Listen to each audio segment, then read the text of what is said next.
Assalamualaikum warahmatullahi wabarakatuh. Nama saya Okta Gusmarti, kelas 10 IPA 6, nomor absen 28. Pengertian tolak peluru adalah salah satu nomor yang terdapat dalam nomor lempar pada cabang atletik yang berbentuk gerakan menolak atau mendorong suatu peluru yang terbuat dari logam yang dilakukan dari bahu dengan satu tangan untuk mencapai jarak sejauh-jauhnya. Sejarah tolak peluru. Tolak peluru telah dikenal sejak 2000 tahun yang lalu, yaitu sejak masa kerajaan Yunani kuno. Tetapi dengan tata cara dan peraturan yang berbeda, menurut Homer, pada zaman dahulu tolak peluru dikenal dengan nama lempar beban atau weighing throwing. Sayangnya, tidak ditemukan catatan sejarah yang menjelaskan bentuk dan bahan yang digunakan sebagai peluru pada waktu itu. Yang pasti, tolak peluru menjadi salah satu bentuk latihan perang yang dilakukan pada prajurit dari Troya dan kemudian dipertandingkan antara prajurit. Catatan sejarah tentang olahraga tolak peluru yang berhasil ditemukan adalah tentang diadakannya kompetisi di Skotlandia pada abad pertama. Kemudian pada abad ke-16, Raja Henry dari Inggris menyelenggarakan pertandingan yang sama, yaitu lempar palu dan lempar beban. Saat itu, kompetisi di kalangan masyarakat Inggris diadakan sebagai cara untuk memuji kekuatan para pria.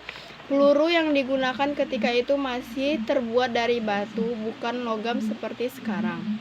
Ukuran lapangan tolak peluru. Lapangan tolak peluru terdiri dari dua bagian, yaitu lingkaran tolakan dan sektor pendaratan.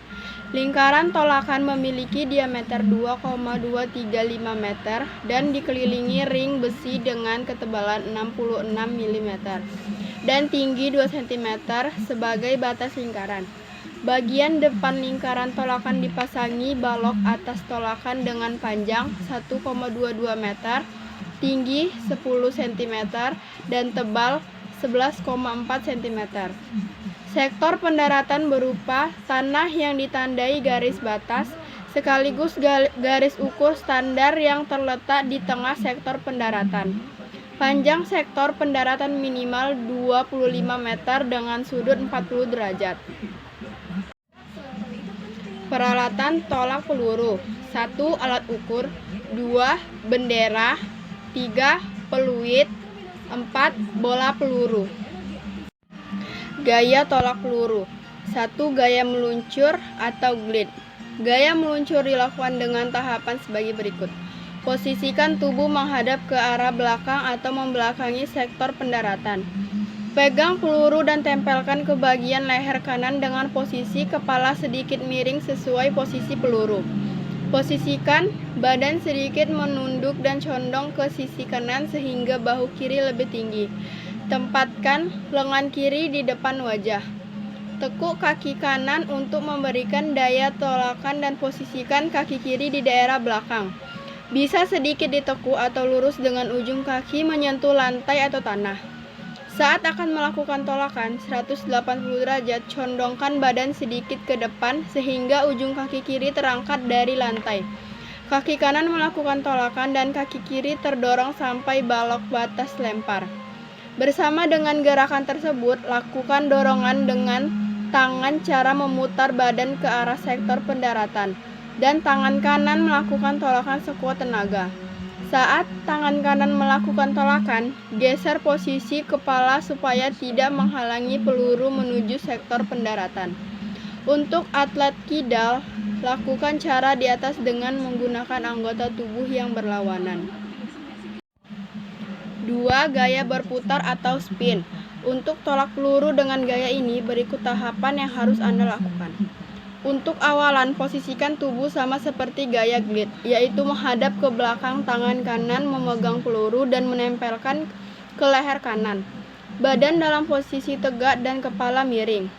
Sejajarkan kedua kaki, jadikan kaki kiri sebagai tumpuan supaya kaki kanan bisa diayun menuju tengah lingkaran.